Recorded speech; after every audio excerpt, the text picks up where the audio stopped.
Welcome to the Scoop World Order. Happy Monday. I hope you guys had a great weekend. We're going to get into the impact Jim Tressel is having on the 2024 Buckeyes and Ryan Day specifically. Really excited about this. I think this will be huge for Ryan Day and his development. There is a ton of big time players coming up for this weekend for recruiting.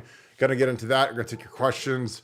Still got some more tidbits coming in from the scrimmage that went really, really well. So it was really more of a practice. It wasn't much of a scrimmage because they did some move the field, but it wasn't just an all out move the field the whole day. So a little bit more of a practice and less of a scrimmage. That seems to be Ryan Day's style nowadays. But we're going to get into all that as always. We appreciate you guys, as always, kicking it with us. Thank you for making this a huge show. This is a huge show because you guys made it one. So thank you for that. We're always very grateful for your support. If you guys have super chats, get those fired up. They all go to our Pay It Forward Fund. We have signed up a ton of new members to Pay It Forward. It's been absolutely fantastic. So thank you for supporting that. Our merchandise drop was an incredible success. Again, thank you guys. We're hoping to get it to everybody by the 13th, so you guys can wear it out to Buffalo Wild Wings. I think it'll be fantastic to see everybody in their gear. So I'm excited to see all of you showing up on April 13th to the Lane and the High Buffalo Wild Wings. I think it's going to be fantastic. They are a sponsor of ours, and we are trying to show them some love, and I think we'll have a great time with it. But if you guys enjoy this content, please give us a like. Click subscribe. Also, click that little alert bell. We're going to have a fantastic show tonight, and we're just really excited to kick it with you guys, as always. So shout out where you guys are watching from. Shout out who you guys are watching with. Shout out to my Southern Ohio boys, my Portsmouth boys. Coming down to see you guys real soon. We're going to have a river luncheon in the very near future, so we'll plan that, and that is always a great treat to get on there and see all of my Southern Ohio boys. So hope you guys are ready to roll. Nevada is always ready to roll. Nevada, Jim Tressel is starting to come around more. It's kind of weird. I don't know if it's because Gene Smith's gone, Ross Bjork. I don't know if Ryan Day realizes he needs some help. Jim Tressel's got some clout in that building now. Obviously, he won a national championship sitting in Ryan's chair.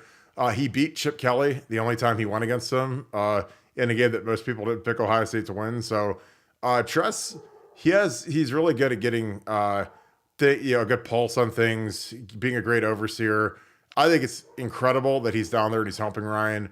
But what are your thoughts on that when you saw that Tress was, he's not a guy that just goes to practice to watch practice because he's been to 10,000 football practices between his time as a young coach, Syracuse, Youngstown State, to Ohio State, to the Colts. Like, he's seen a million practices. He doesn't go down there just to watch. But your thoughts on that? Well, look, with the way that Ryan Day's looked at a multitude of issues that he had kind of going into this Ohio State season, and one of them was cultural. One of them was trying to get the guys to connect with the program in a meaningful way, the way that they used to in the days when we only wanted players that wanted to be Buckeyes. And you combine that with the fact that Ryan has obviously made a concerted effort to step away from play calling, step away from the day-to-day minutia, get into more of an administrative role. Approach Ohio State football as more of a CEO of the football program as opposed to just a quarterback coach and just a play caller. And part of that evolution is including utilizing kind of connections to the past. And that's why Jim Tressel's been around more. And Jim Tressel now, like you said, Jim Tressel doesn't just show up to the Woody Hayes. So it's not convenient. It's not like he lives right around the corner, hops in the car, goes pick up a coffee bean, and then stops by with a bagel and says hello to Ryan there at the Woody Hayes. So the fact that he was there on Saturday, the fact that he's there again today, he's working with them. He's working with them to try to provide that kind of cultural connection and try to help Ryan along his coaching journey. And who better? I mean, if you asked for one person and you said, look, I want one person. And now this isn't just to win a football game. This isn't just to run the offense. But this is just to kind of instill who's the most Ohio State person that that's living in terms of Ohio State football. It would have to be Jim Tressel. Jim Tressel, the sweater vest, the famous speech, the calling of his shot, everything about him just screams Ohio State, understanding Ohio State football at a micro level. And I think Ryan Day is really tapping into that, really hoping to utilize that and trying to learn from that. And to me, that indicates that Ryan wants to continue his coaching journey, wants to continue his evolution, his learning, and also wants to be here at Ohio State for a long time because, who better to learn from if you want to be here for a long time than Jim Tressel. So I'm excited about having Tressel around. Tressel, again, back in the Woody Hayes Athletic Center today. there's a reason for that. That it's not an accident. It's not just stopping by and saying hello and dropping by muffins. He's definitely working with Ryan, and I'm excited. I'm excited to see it. I'm excited to hear more about it. Yeah, I think it's going to be really good for Ryan just because he needs guys he can trust, and he's starting to fill out his staff with guys like Chip Kelly. Obviously having Jim Tressel there, he's literally sat in the seat. 'Cause there's only, that's a rare fraternity when you're at a place like Ohio State, and I mean, Coop's been there, Urban's been there, Truss has been there. Obviously, Coop's at the Woody all the time. He lives, in Arlington. Truss is up in Mogador. He's obviously down here for a reason that he's back down here today. But Urban lives down in Florida. I'm sure that Ryan can talk to him on the phone as much as he wants. But I think Truss being around is it's interesting. I might have seen him around with Urban maybe once in like the from 12 to 18. Like he wasn't around very much with Urban because I don't know if it was because that was the guy that he kind of took his job, if he got fired, if he was busy. Obviously he was busy being the president at Akron. He was the VP of affairs at Akron and the president at Youngstown State. But now he's retired and he's got more spare time. He loves football. I don't think that he wants to spend time doing football full time right now, but he can help. And he's always been a big pay it forward guy, a big help guy, mentor guy type coach. And I think it's going to be really good for Ryan. Nevada, how does this benefit some of his players like Brian Hartline and James Laurinaitis? Because I think that something that Truss is really good about that I think Ryan is getting better about is instilling like the true culture of Ohio State. Because I think that's faded over the last few years. And again, I'm not trying to be whatever, but again, Ryan is not from here. He didn't grow up in the Ohio State, Michigan thing like Urban did and Woody did and Truss did. But I think he's like when Truss gave his speech, he touched on some high points about Ohio State. And, I think Ryan tries to do it, but I think having Truss around, it's kind of like how Truss used to bring, Truss was probably the best ever in terms of understanding Ohio State, understanding the rivalry, understanding to bring back Jack Tatum and bring back Jim Stillwagon and bring back John Hicks. Some of the old timers, obviously they've all passed on now, God rest their souls, but Earl Bruce, guys that really got it, guys that played for Woody. I always thought that was really important. Probably didn't realize it as much in the moment, just because in the moment you're just trying to survive and be as good of a football player as you can be at Ohio State. And you're always worried about, I got an exam tonight, or I got training table or whatever. But when I look back at that, it meant a lot that some of the baddest dudes in the history of the planet played at Ohio State, and they came back and spoke to us and talked about, hitting, a mother effer in the mouth, like Jack Tatum used to always tell us to do when we played Michigan. And I was like, that's amazing. Because when you hear it it's one thing to hear it from a guy who's just a guy, or some guy that was a douchebag that was on the field but never really played or never lettered. But when Jack Tatum says that to you and looks you in the eye and says that, that's a whole different level, and like Hicksy, John Hicks was like my hero when I was there because I wore his number. I knew everything about John Hicks. We used to go to lunch all the time, and he was the best. And he told me some of the best war stories and technique stuff. And I think it's important to get some of those guys around there because again, those guys, especially the real ones, there's nobody realer than Jack Tatum, obviously, who's now passed. But I saw Malcolm Jenkins was back. He's not our Jack Tatum, but he's the guy that was a real big attitude guy, big emotion guy, fantastic NFL player, Super Bowl champion. What does it mean to bring back some of those types of guys? Because some of those guys, they're getting to the point now where they're finishing up their NFL career, which is important because guys like James, they're basically not available for 8 or 9 years because they're in Los Angeles or St. Louis or whatever. Malcolm was in Philly and New Orleans and everywhere else. What does it mean to get some of those guys back to talk to some of these young guys? Well, it's authentic.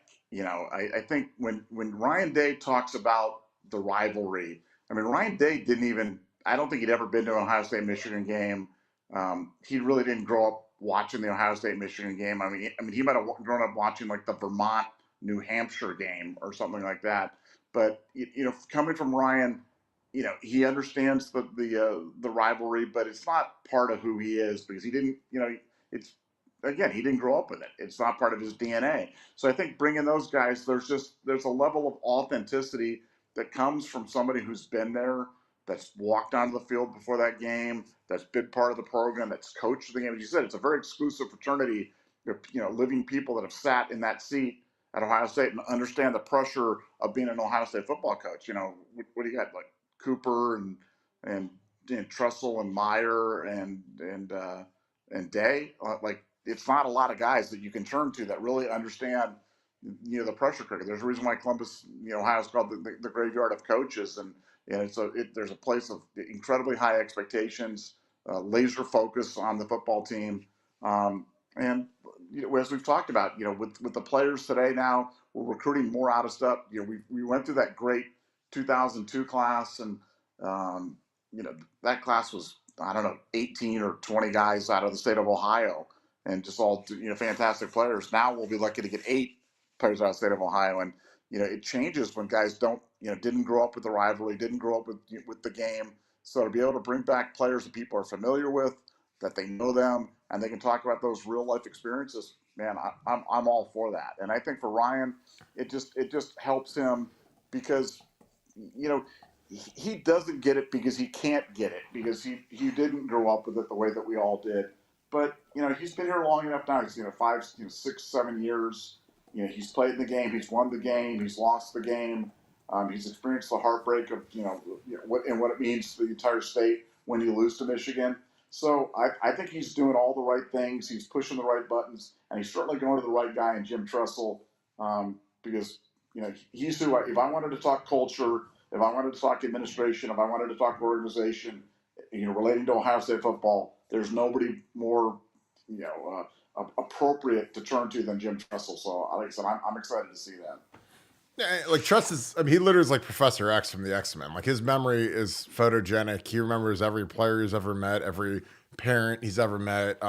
He stuns me because he'll remember like my nephew or my cousin or someone that he met one time 25 years ago, because that's just how he is. But when it came to the rivalry, again, when we say that about Ryan, when we say, he doesn't understand the rivalry, like, again, it's not like denigrating, because he's been here since 17. So I mean, he's been 7, 8 years plus. He's lost. So when you lose, you really understand what the rivalry means. But like, I just mean coming into it, like he didn't like organically grow up in it. The same way, like if I went to work for the USC Trojans, like I wouldn't really understand the USC UCLA rivalry. If I went and worked for the Duke Blue Devils, like, I've seen UNC Duke on TV, but like I didn't live it. It's a whole different ball of wax when you like live it and you're from there and you pick a side. Like there's people across the country that probably don't know that the Browns and Steelers are even a rival, but it's like the biggest rivalry in the NFL. So it's not like, not trying to denigrate, but it just kind of is what it is. But I think that having Trust around, he needs to kind of be like the Earl Bruce, like what Earl Bruce was for Trust. Because Trust leaned on Coop. Coop was around all the time. I mean, Trust was so smart that he gave Earl Bruce and John Cooper formal offices in the Woody Hayes that had their nameplates on it. And because he wanted those guys to come around and talk and don't feel like, because like, there's always there's that strange transition. Like if I'm John Cooper and I get fired and then the new guy comes in and 2 years later wins a national championship, like there's like this weird, well, he took my guys and won the title, whatever. And Trust never wanted any of that. He wanted it to kind of be all hands on deck, kind of like a fraternity type thing where you guys have all been, because, there's only so many people in the history of Ohio State that have been the head duck, that have sat in that first chair at the end of the table. And Trust is one, Ryan's one, Urban's one, and there's not many left. Luke, obviously, for that 1 year. So I think it's fantastic. I think from an organizational perspective, I think Tressel was as good as there's ever been. I'm talking about organizing his offensive and defensive staff. He let his coaches coach. He was a true walk-around head coach. He did a fantastic job of that. Obviously, Urban took the recruiting thing to a different level. Just because we had a lot of guys that frankly weren't ultra aggressive recruiters, to say the least. But Trust, in terms of organizing how his staff worked, was fantastic. And to be fair, Trust, he recruited in a different time and place. Like there was a lot more, there was a lot less slime in recruiting back when Trust was the guy. So, but I'm excited. Like I said, I think like, when our special teams have sucked the last 2 years because we had probably the worst coach in Ohio State history, literally on staff coaching them, getting Jim Tressel in the building to get that fixed is huge. And, again, if I'm Ryan, I want Tress sitting in those offensive meetings. Mostly offensive means because Tress, for those of you that don't know, he was a quarterbacks coach. That was like his forte. And I want him to listen to the staff meetings. And again, he doesn't have to give a lot of input, but when the meetings are over at the end of the day, if him and Ryan want to go have, a Grey Goose and soda or whatever, like they can talk about, well, this is what I liked. This is what I think this guy needs to do better. This is what his role should be. And this is where he needs to grow and blah, blah, blah, blah, blah. Because again, this is the time to experiment, folks. It's spring football, and this is where you want to get feedback. This is kind of like the big science lab of the year is spring football. And then when the National Football League starts their practices, they call them OTAs, organized team activities, and mini camps. You'll see our staff kind of scurry all out and about, and I'm sure James Laurinaitis will go to Kansas City to go see Steve Spagnuolo.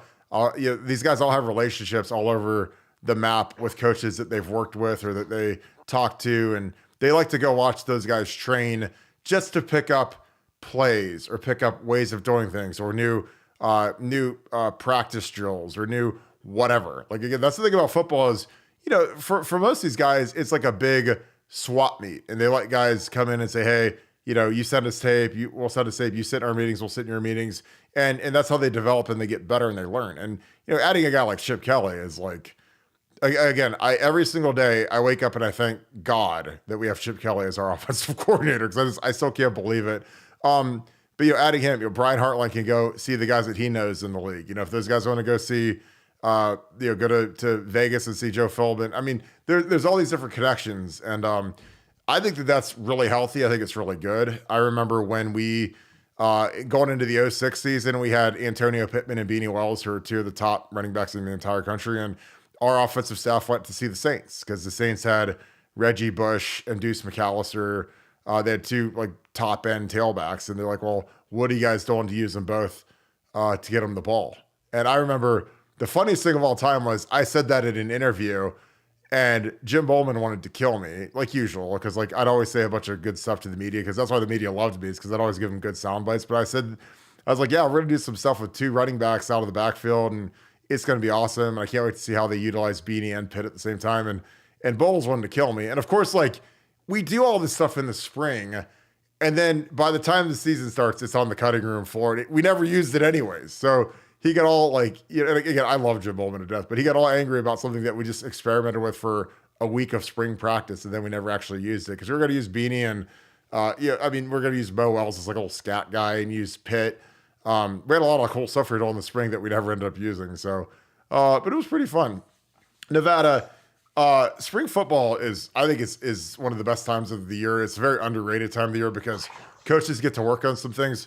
What are some things that you want to see out of Jim Knowles and Chip Kelly as they enhance the offense and defense going into the 24 season?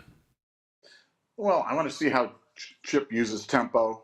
I've always been intrigued by that part of his game. I think his contribution of speed football and varying tempo, going fast and slow, is one of the most significant.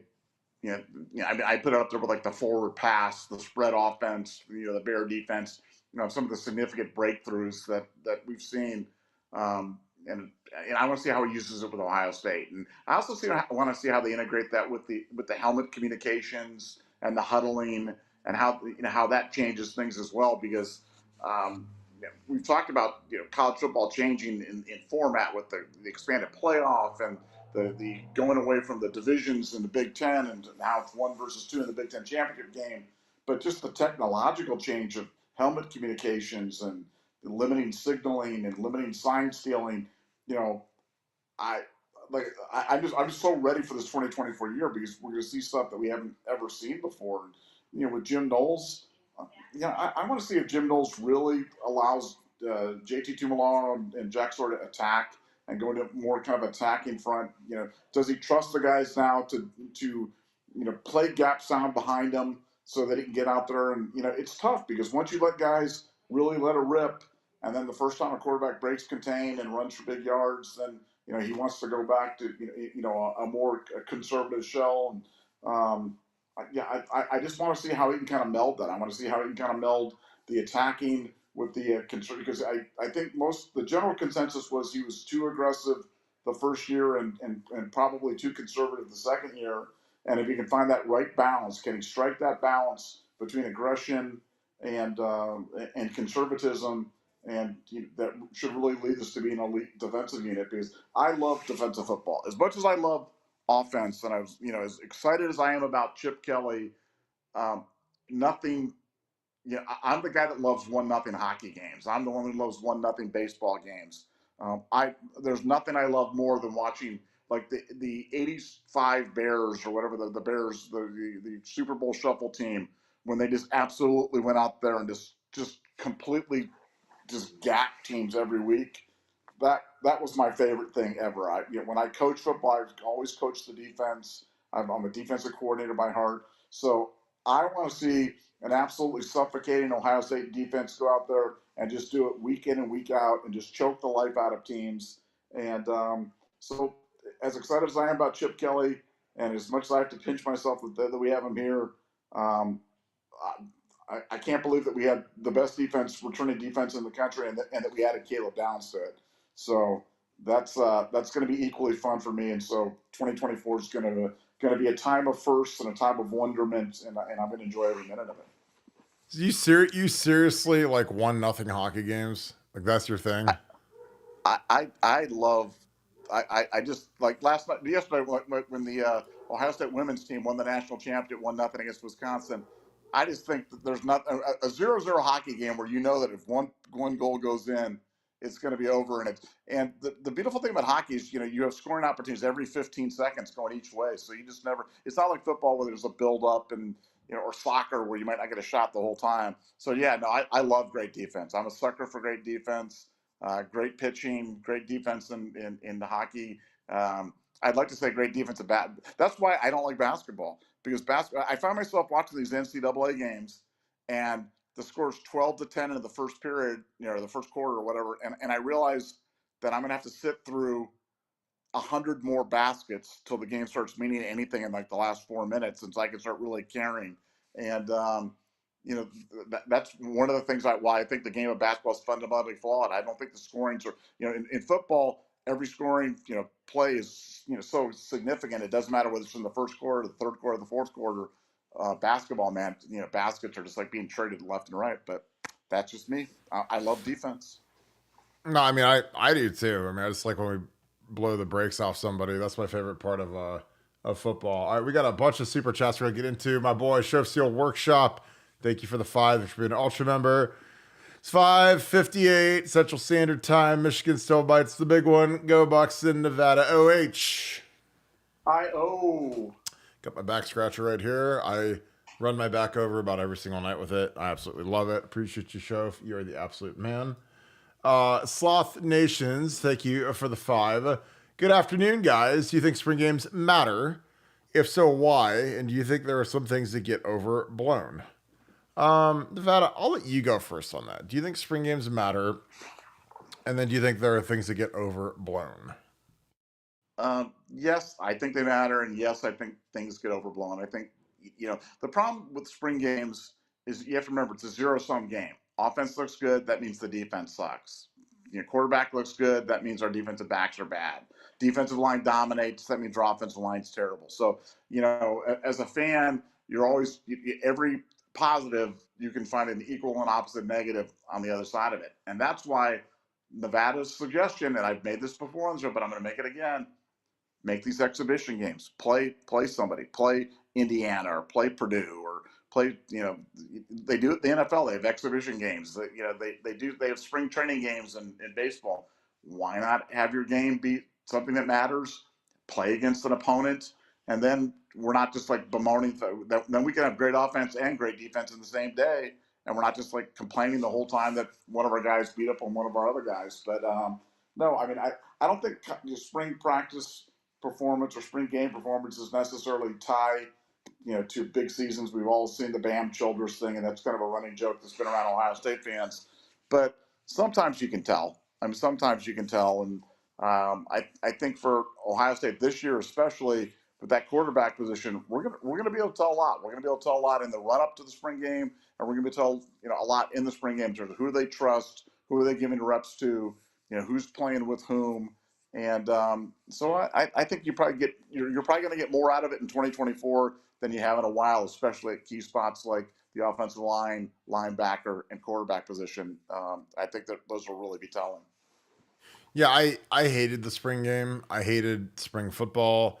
I hated, I thought that's the time. And again, when I was a young player competing for a spot, you got to go get it. You got to, my second year when I was a redshirt freshman, the first time I did spring, so I didn't graduate early, I got hurt. I had shoulder surgery in the off season, so I was a little late to be ready for spring ball.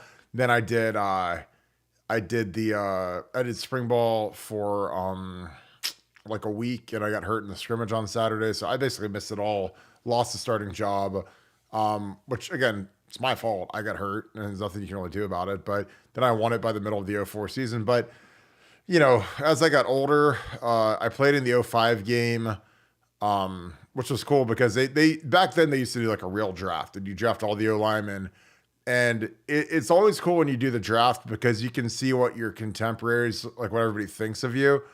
And I got drafted ahead of TJ Downing, Doug Daddish, two guys that were older than me. I was the first pick of offensive line. Now, Nick Mangold was on, he was on my team. Rob Sims, like they split it up. There would be like a draft, and it would be, like all of the seniors, like Tressel would divide the seniors up like kind of 50-50. And then like someone would be on this side of the room, someone would be on the other side of the room, and they held a draft. And so like, they'd open up quarterbacks, or they'd open up wide receivers, or they'd open up D-line, and like the media would be in there. And so, they'd go up to the podium and say, with our first pick, we take Kirk Barton, offensive line.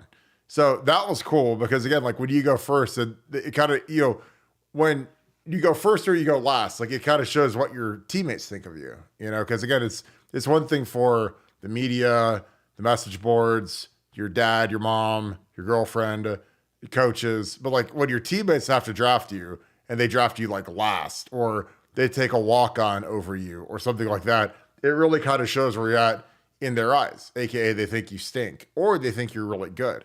So I always thought that was really cool. Again, Trust was the master. And one thing I wish we would get back to that I know we never will because we're soft and we suck now, we don't play real games anymore. Like when Trust did the spring game, man, we played a full game. And, again, for young guys, I thought that was really important. I thought it was really important to get those young guys in, get them walk-ons in.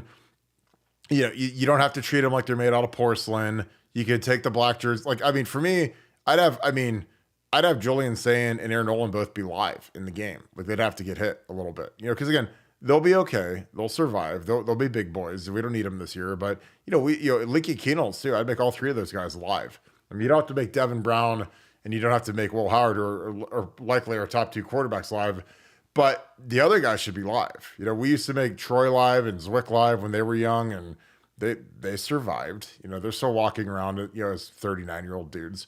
But I miss, and again, this is not, it kind of is the Wayback Machine, but it kind of isn't.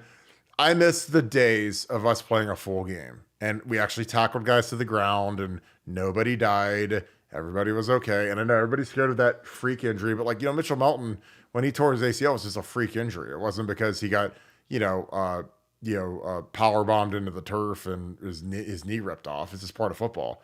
But I liked seeing the young guys get out there because I think that that's important. I think that guys have to prove they can play in the horseshoe. Guys have to prove they can play in front of fans and on TV. And this is going to be probably the biggest spring game of all time because it's going to be on Fox. It's not going to be on ESPN. It's not going to be on the Ocho. It's going to be or Big Ten Network. This is literally going to be on Fox. Like the regular Fox 28 is going to literally host our spring game because that's how good this team is. And that's how good this staff is. And they want to see Chip Kelly running around and Ryan Day running around and Jim Knowles and Caleb Downs and Will Howard and Quinshon Judkins. Like they want the cameras there. They're going to have like a real TV presence. And I think it's going to be fantastic. Do I make anything of the performances? Not really, because, Solomon Thomas, like in 2009, had 7 sacks in the spring game. You can go look that one up. And Solly, very nice kid. He works for Heidelberg Distributing. Solly, I don't know if he had a sack in his entire career. He might have had 1 sack in his entire career. but he had 7 in the spring game. So people thought he's going to turn into like Derek Thomas or something. And I was like, he ain't going to do that, because you got to look at the guys he's going against. He's going against some tackles that suck. When he runs past him and gets to the quarterback, and it's a touch sack to boot, because we started going to like the touch sacks later in Tress's tenure. Like it's not real. And obviously, people make fun of Bam Childers. Bam Childers has a Super Bowl ring, so Bam Childers know a lot better than a lot of us is. And I loved Bam Childers, but he wasn't a guy that was a big time dude on game days. Like in 04, he was the guy that played over Gonzo, and then we put Gonzo in, and magically we got way better. So that's nothing against Bam, but I've seen the spring game superheroes. T.Y. Washington had like an 80-yard touchdown, and I don't think he ever had a catch the rest of his career. So, take it with a grain of salt. But it is good to see guys do something out there. I mean, Justin Fields had, what was Justin Fields' his spring game? 3 for 14, and one catch was like 90 yards of it. So he didn't exactly light the world on fire. He turned into a first-round pick. So, but that's a great question, Sloth. I appreciate you. Now hold on. Solomon, yeah. Solomon Thomas did have a game-saving interception though in the Sugar Bowl. I know, but that wasn't a sack. That was a great play though. Don't be denigrating Solomon Thomas there. I'm not denigrating. If you spot drop and the guy throws you the ball, that's great. It was awesome. First it was Orlando Pace slander, then it was John Hicks, now Solomon Thomas. Where's John Hicks slander too? The guy that called my hero, John Hicks. You can say that. Oh my God, you're impossible. I apologize, John. I apologize. Wherever you are, John, you're the best. Well, John's unfortunately no longer with us, but God, I know. I love him. I apologize for my partner, John. Oh my God, he's desecrating the dead. Hicksy was my guy, though. I love him. Michael Jarrett, thank you for being a Scoop Ultra member. Thank you for the 10. Go Bucks. Carhartt stocking caps. I like that for future Scoop apparel. And the sweatshirt, just suggestion. Carhartt men's defender, loose fit, heavyweight quarters. That is a lot. Can you email me to that? Email me that Barton, BAR2N, .145@gmail. I like Carhartt stuff. I got a really nice Carhartt hoodie, and I love it. So I'd love to do a good Carhartt drop. So I appreciate that. And if you guys ever have suggestions as to what you want in our next gear drop, because we're going to do one in a couple months. We're going to let this one kind of cool off. I'd love to do it with you. And I'd also like to send my dogs to the pound at this point, because I don't know who they're eating outside, but I apologize for my dogs.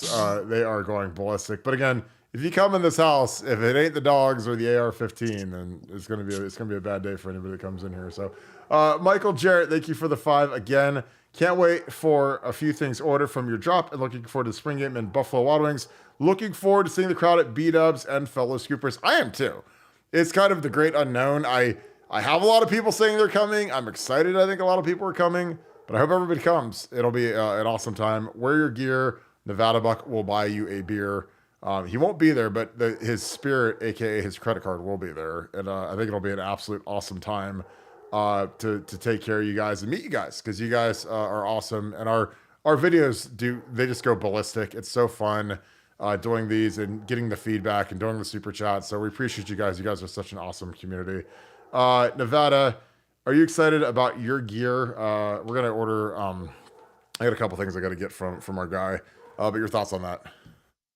Yeah, no, I think like you said, we're planning on probably doing one like before the beginning of the season, maybe one before Christmas. Maybe do an Under Armour one, maybe do a cart. I mean, if you have suggestions, like you said, send it to Kirk, send it to us at Buckeye Scoop at gmail.com. And we'll throw stuff in there, whether it be items or brands or little things that you might want to see, or thoughts you have for the show. We're always open for suggestions. This is a consumer-driven show. It's a consumer-driven website. So if you've got suggestions or anything that you can do that we can, try to make it better, send it to us, and we'll respond to each and every one of them. We really appreciate it. Thanks. No, I love that, and I appreciate you guys so much.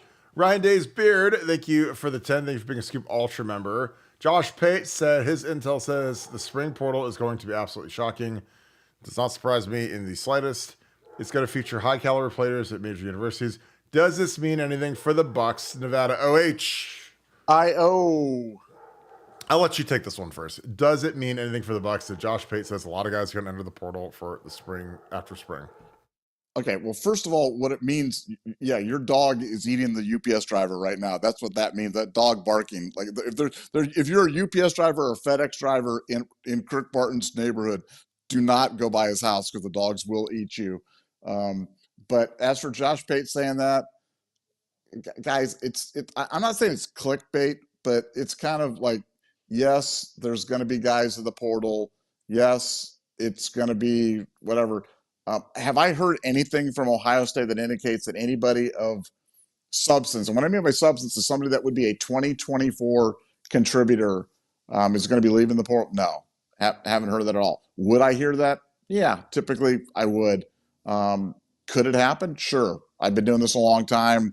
You never say never, but I think what you're going to see is, I think inevitably at Ohio State and in every major college, you're going to see guys that maybe aren't starting, maybe guys that aren't getting kind of the playing time or the burn that they think they should.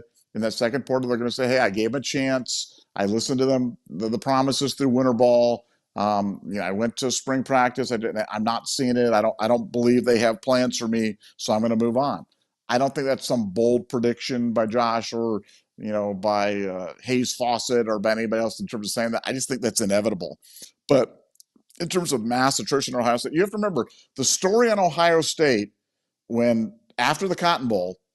Remember, we lost a few guys. We lost Julian Fleming. We lost Kyle McCord. I can't remember. We lost a few other guys. The story was the ship was taken on water. It was over. Ohio State was done. They're running into mediocrity or whatever word we want to use. And as an Ohio State fan, as a sophisticated fan, you know that the exact opposite is true. In fact, Ohio State has taken it up 4 notches. Had the almost perfect offseason, really looking to fill that void left by Saban and by Alabama for like the number 1 team in college football. Really cooking on NIL.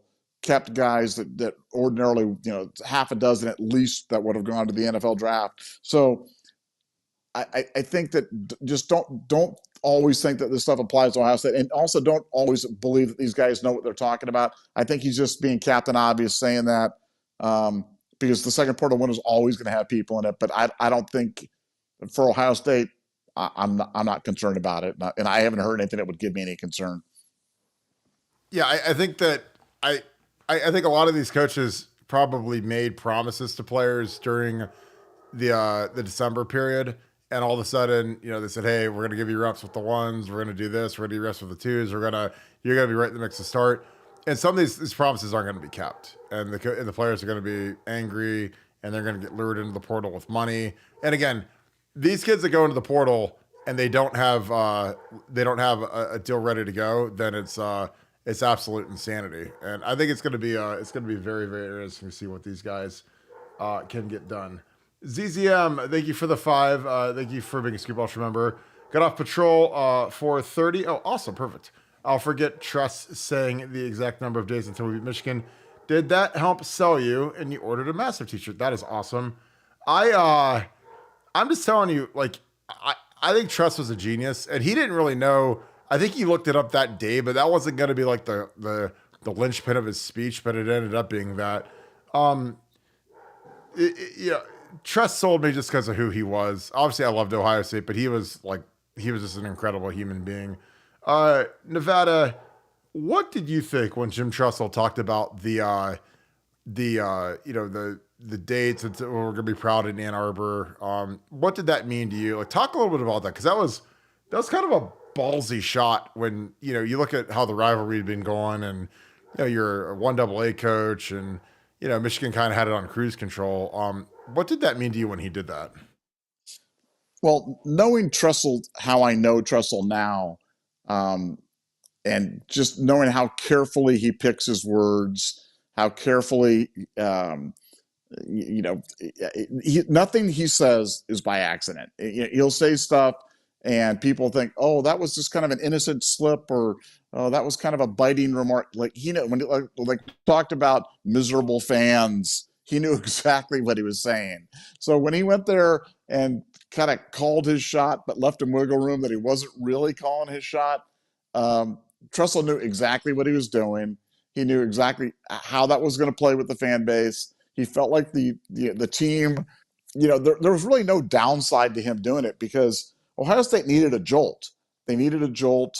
They've been running in bad luck. It's kind of like when you're playing poker, you're playing blackjack or whatever it is, and you got to kind of change the run of the table. So maybe you up your bet a little bit, or you change, the way you're playing, or if you're playing poker, maybe you go super aggressive for a few hands, or sit, go super conservative for a few hands. You just got to change the way things are. And I think he realized he needed to jolt the team, he needed to jolt the fan base, but he also needed to. He wasn't going to go out there and go, "I guarantee you, we're going to beat Michigan next November 21st when we play them." Mark it down. Like, he's too clever to do that. So he left himself some wiggle room. He can still kind of, oh yeah, well maybe, yeah, we'll see. I maybe might have called my shot in terms of doing it, but he knew exactly what he was doing. I didn't know it at the time because I remember thinking to myself, wow, this is brash, but I was still kind of getting over who the heck is this Jim Tressel guy, and why isn't he Glenn Mason, or why isn't he Lou Holtz, or why isn't he somebody else that's established, and what right does he have to be the Ohio State football coach? So I cannot say I was on the Tressel train when we hired him, nor did I see greatness for Jim Tressel at Ohio State when he was named the coach. So I'm probably the wrong person to be asking, because I was doubting that he'd be able to do it, and that would go amongst some of my more wrong Nevada calls, because he's been everything that Ohio State needed at the time, and a great representative of the Ohio State University. So sure, glad we got him, but I at the time I had no idea who he was and what he was about. To be fair, was there anybody, and I mean, because you were a lot more closer to that from a donor perspective, and Andy Geiger, outside of Andy Geiger, was there anybody that came to you that you remember saying, that is a grand slam home run hire? Did anybody say that? Or is it just like, we got a 1AA coach at Ohio State? Because that's like, could you imagine if that happened? If that happened today, if Michigan or Ohio State or one of the top 5 or 6 programs hired a 1AA coach to run their operation, like that'd be insanity. I mean, in my opinion, but Andy Geiger had the balls to do it, and he did it, and he paid off in spades. I mean, literally in 2 years, they were national champions. But was there anybody that said, you just wait, that this Tressel guy's got to, turn this whole thing around? Only Andy. Andy said that to me repeatedly. He thought that this was A+ hire. He thought this was the guy. He's like, look, you see what this guy did at Youngstown State. You see what he did at the one AA level, and winning national championships. The 1AA level to Andy was significant. Given the format, the playoff format, and how they had to kind of navigate bullets all the way, kind of getting through there. So no, but nobody in my circle of friends was jumping up and down. There might have been a few people that were like, hey, no, he had some good success at Youngstown. He's well respected within the Youngstown community, but very few people. Like I said, the only person in my circle that believed in Jim Tressel and was going all in on Jim Tressel was Andy Geiger. And, I mean, that was the only guy that it really mattered. And so he believed from day one that he'd hit one out of the park with this one. And he more than anybody called his shot, because he put his career on the line with that one, and that one paid off in spades. So kudos to Andy. Yeah, the first time I formally met Jim Tressel I was at camp 2001, and I was on like this camp where I went to Penn State, I went to Ohio State, can't remember also, but I'll never forget like Kennedy Commons. For those of you that went to Ohio State, and you guys that stayed on North Campus, Kennedy Commons is right by. It's literally like 200 yards away from the Buffalo Wild Wings we're going to be at, which is hilarious. And the food obviously isn't anywhere near as good as B-Dubs. But we went there, and like every morning at camp, like back in the day, camp was like a grind. I mean, it was 3 days commuter. I mean, there was commuters, and then there was like, we were overnighters in the dorms. And I go down to breakfast at 7 a.m. They bang on the doors, wake everybody up, go down there. And I throw on a shirt, and it's just a gray t-shirt that says Penn State football camp.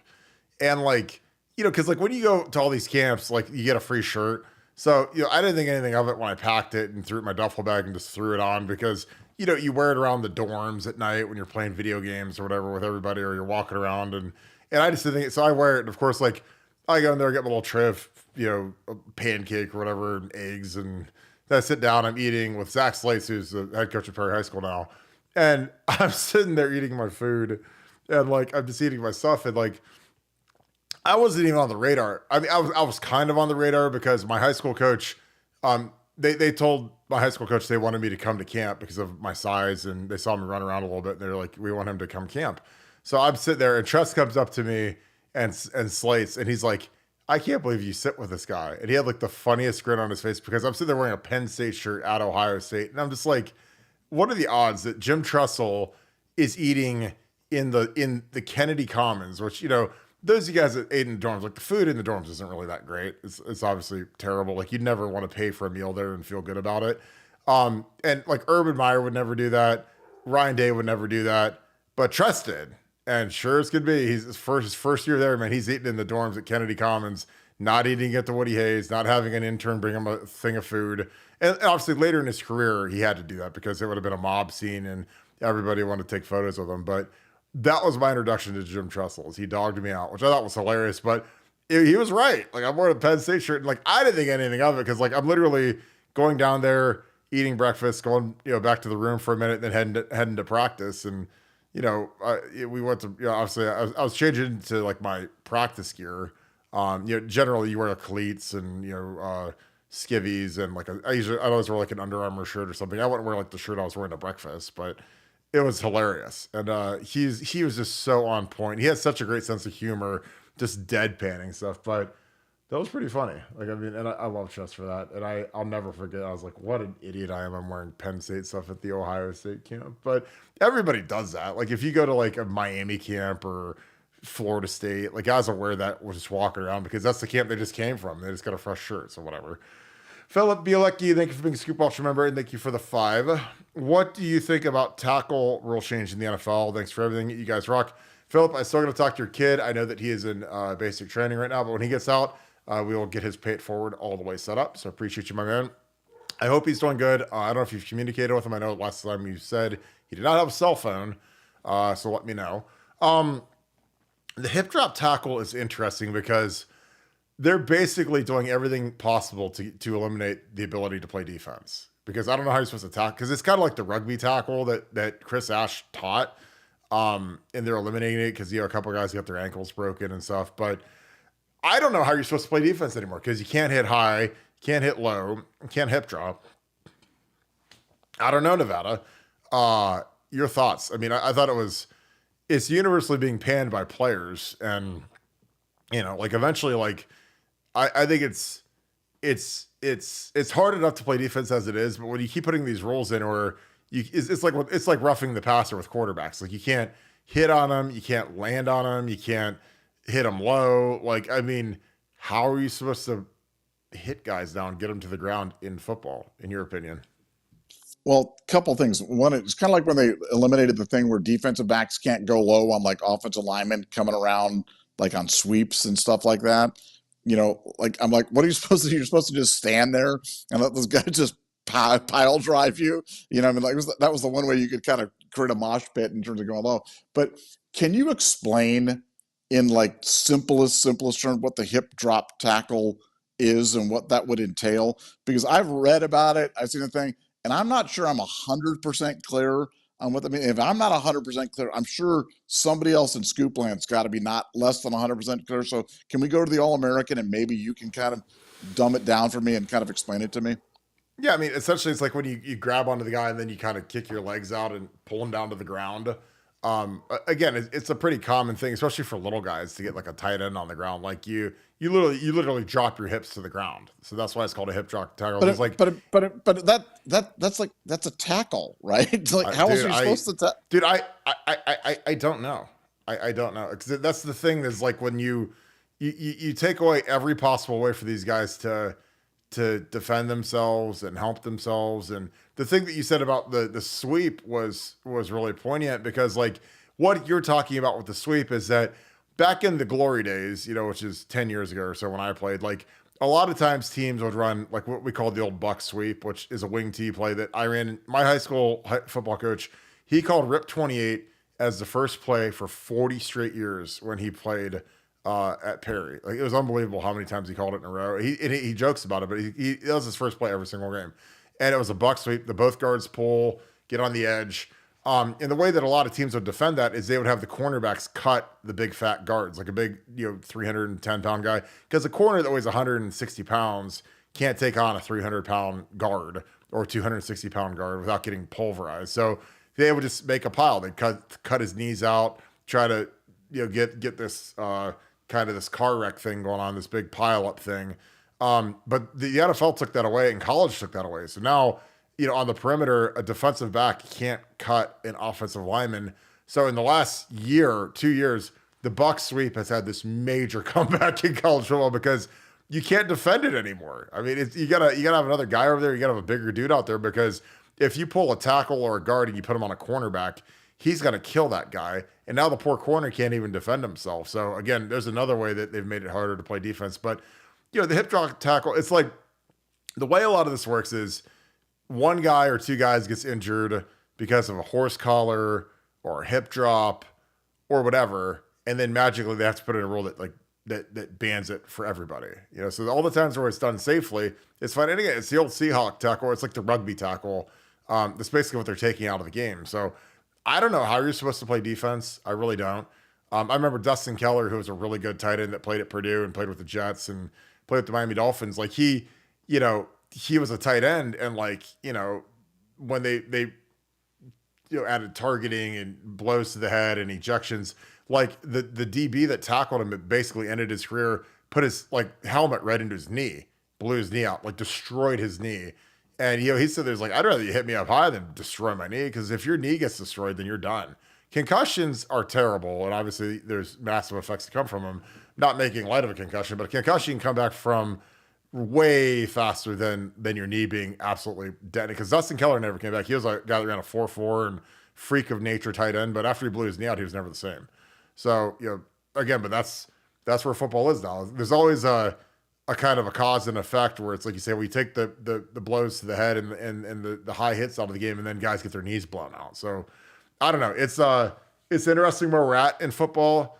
But that's why these offensive coaches, they've got to be licking their chops, because these poor defensive players and coaches, there's no way you can play defense anymore. It's just too hard to do.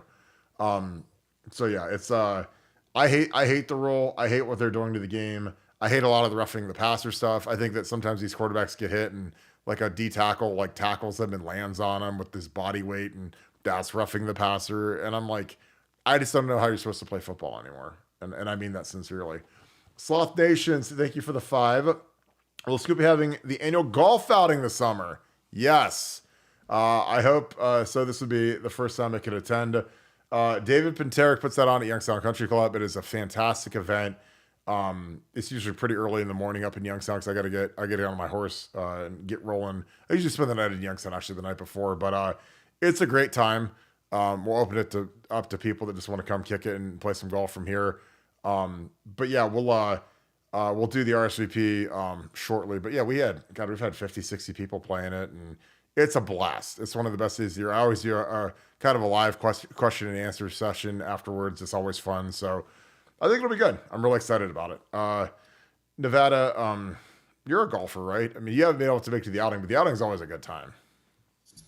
Yeah, I haven't, but maybe in the future I might. And maybe I'll combine that with trying to find a decent Italian restaurant in the city of Youngstown, which I understand. The rumor has it there are some good Italian restaurants in the city of Youngstown.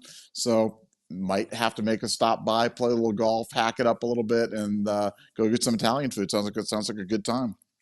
I love Youngstown. It's one of the greatest cities in the world.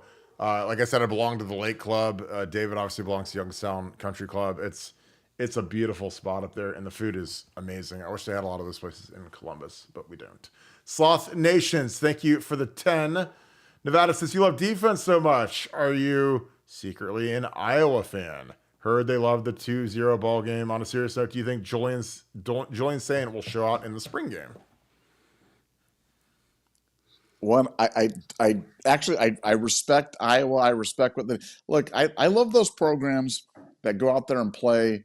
I mean, Iowa's got virtually no recruiting base at all. The only guys they get are guys that are leftovers from every other school, and they managed to field competitive teams. They've actually fielded teams that have beaten Ohio State and gone on to Rose Bowls and done stuff like that. So I really respect the Iowa program, like the Iowa fans. Think they're they're not like Wisconsin fans or Penn State fans or Michigan fans.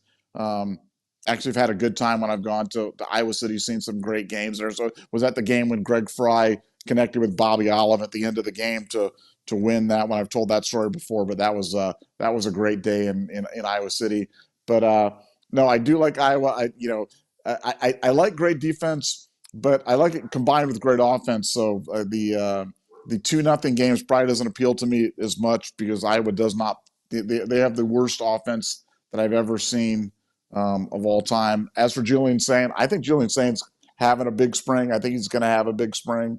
I think the only thing that's going to hold him back really is the fact that we have 5 quarterbacks. We have 5 quarterbacks going, and they're all trying. This isn't like you've got an incumbent, returning All-American quarterback who's going to be sitting out. You've got 5 guys that are all trying to get reps, trying to get playing time, and Chip Kelly's trying to figure out what they're going to do. But Julian's a guy that I think is ascending the depth chart. I think it's going to be a battle with him and Devin Brown for the backup spot with Will Howard as the starter. And I reserve the right to change my mind if the situations dictate. But I think Julian's having a great spring and is going to continue to have a good spring.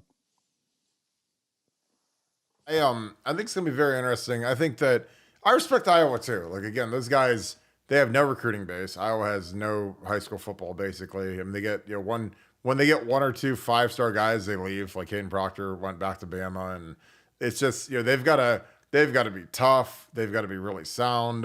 They're not going to get brand name kids. Like you're never going to get like a kid like JJ Smith to go to Iowa. So they got to do things their own way. And again, it's been successful. And I think really highly of Kirk Ferentz. Now, did his offense stink and was it painful to watch? Sure. But, his defense has been nails. And God, I remember we played there in 04 and we got annihilated out there. We lost like 31-7. And it was terrible. I mean, like we were just like, it was like the bottom fell out of the team that year. And then we kind of ran off I think we won like 5 out of 6 coming down the stretch, maybe. But yeah, that was bad. Then 06 went out there and stomped a mud hole on them. 05 we beat them too at the shoe. But 06, it's one thing to beat a team a year after they beat you, but then when you can go back and get them back at their house, then that's like a whole different level. So that was a really gratifying win because man, we went out to Kinnick, man, and we got roasted. And that was something that was weird. It's like when we got smoked out at Kinnick in 17, the week after the Penn State game, I was worried about Kinnick because I was just I don't think anyone in that entire program had ever been to Kinnick. I don't think Urban had ever been there. I don't think any of the players have ever been there. And it's a weird place to play. I mean, because it doesn't get the hype that Camp Randall does or Penn State does, but it's loud and they've got good players. They had Hawkinson and Noah Fant basically became 1st-round picks that one day. So, I mean, it's a place that you got to take it seriously. It's not fun to play out there, but their offense has just been so atrocious over the last few years. It's almost insane how bad it's been. If you get 21 points, you're basically going to beat them. So, but yeah, I think Julian Sain's about to go ballistic in the spring game, and I'm excited. And the Scoop had that first. Poohbeard 12, thank you for being a Scoop Ultra member. Thank you for the 5. How has Caleb Downs' spring been going so far? I've been trying to get updates from Michigan sites, but there's no news about him at their practices. Ooh. Poohbeard, you're one of the greatest posters in the history of the show, and I appreciate your humor each and every day. That is an amazing comment. Nevada, how is Caleb Downs doing? And Poohbeard is on all of the Michigan beat sites that are so excellent, so well done, so well sourced, so on point. And he cannot find anything about Caleb Downs at Michigan at their practices. Can you give Poohbeard an update? Yeah, well, here's the thing, though. We've answered serious questions from people about Caleb Downs being homesick, so he decided to go to Michigan. And then 2 weeks later, about Caleb Downs getting homesick and going back to Alabama. And people were really believing this stuff. So, while we can joke away, Mr. Jokey, Joke Man, Jokester, it's funny how people get wrapped in by social media on this stuff about Caleb Downs at Ohio State. Look, Caleb Downs is an absolute dog. He's so good. He is a guy that just finds the ball And there are just we've all know it when we see it. We've talked about Hooker and how good he was when he came in at safety, and he was a guy that whenever there was a big play, the ball just seemed to find him. That's who Caleb Downs is. Caleb is that kind of safety, and we haven't had that kind of safety play in a long time at Ohio State. We have guys that make tackles and do that, but the big play stuff, we haven't had it. And Caleb Downs will deliver those in abundance. He's doing it in the spring. He'll do it in the fall. He did it all last year at Alabama. And the fact that we have him for 2 more years is crazy. And no, Michigan is not getting a good one, and he's not going back to Alabama. First team All-American this year for the next 2 years at Ohio State, and he'll be a captain before he leaves. And great player, and excited to have him. Wow, this is a good one, Kentucky. I love this. Thanks for the 10. I'm calling it now. Man, this is one. I don't know what kind of odds we could put on this one. Urban to Notre Dame in 1 year. Nevada is your huckleberry on this. I'm not going to speak for Nevada in terms of gambling, but I mean, I've been shocked in life. That would be the most shocking thing literally in the history of mankind. Urban Meyer going to Notre Dame. NBC is getting desperate with hiring Ronna Romney. I don't know who that is. And the new Exorcist movie didn't move the needle on the Peacock app. Well, yeah, I mean, they don't need to put a bunch of like Satanist content on their stupid app that nobody wants anyways. So yeah, again, like nobody wants to watch an Exorcist movie when it's springtime and it's not Halloween. So of course that's not going to move the needle when people are watching March Madness. Urban is not going to Notre Dame. Urban would never go to Notre Dame. Like he'd been to Notre Dame. Urban, like the jobs that I thought Urban would have gone to would be Texas, Bama, Georgia, etc. Like jobs like that, where it is chock full of 5-star talent within 3 hours of campus. You've got good NIL money, which is where Texas blows those other two out of the water. And you basically get whatever you want. Notre Dame, you don't get whatever you want. You don't get a huge coaching salary pool. You don't get a lot of the perks. Like Urban, the thing about Urban, he is college football's Veruca. You guys ever saw Willy Wonka, the chick that like goes down the bad egg chute? And again, Urban is not a bad egg, but Urban gets what he wants. And that's how that chick is. Like when she wanted the golden goose, like her dad's like, Mr. Wonka, how much for the golden goose gets to check? That's what Gene had to be when Urban was here. Whatever Urban wanted, Urban got. And again, I loved that because Urban, when I said, hey, Mickey, can we get 200-pound dumbbells? Yeah, throw it on the tap. I mean, it was like when Urban showed up in 2012, it was like supermarket sweep. I mean, anything that you wanted that you could fit in that cart, we got. And Urban was spending like a cocaine heiress like that first year, man. And it was crazy. And I'm like, this is cool. We get all this cool new gear. We get like new computers, like new software. It was amazing. And so he ain't getting that at Notre Dame. And I'm telling you, the thing about Urban is when he wants something, it's Gene Smith's job to go get the money for it. And he was not taking no for an answer. This was the tail wagging the dog.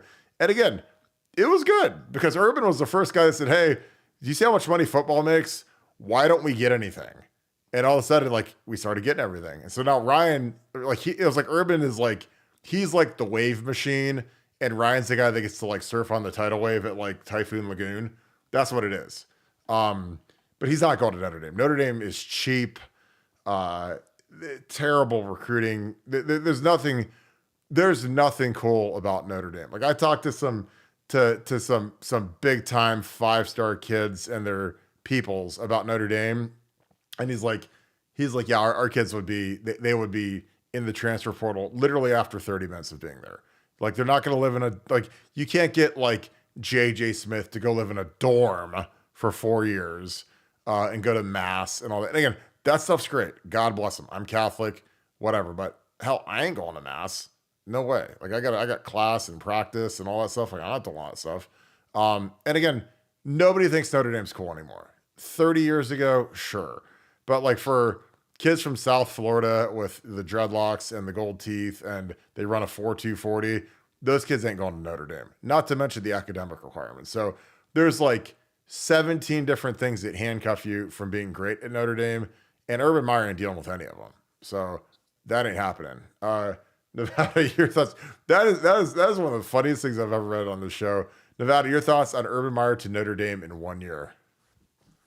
Well, let me tell you, I said when it happened that Marcus Freeman was not the right choice for Notre Dame and that he would not be long for that job. Now, that may not be exactly a bold proclamation, but that seemed to me to be really obvious that that was not going to work out. That's one. Secondly, I put your Urban Meyer sources up against anybody because you've had Urban Meyer stuff before anybody on every time. So I would not, I would never bet against you on anything Urban Meyer. But I've always been under the impression that that was the job that he might consider. So as funny as that sounds, um,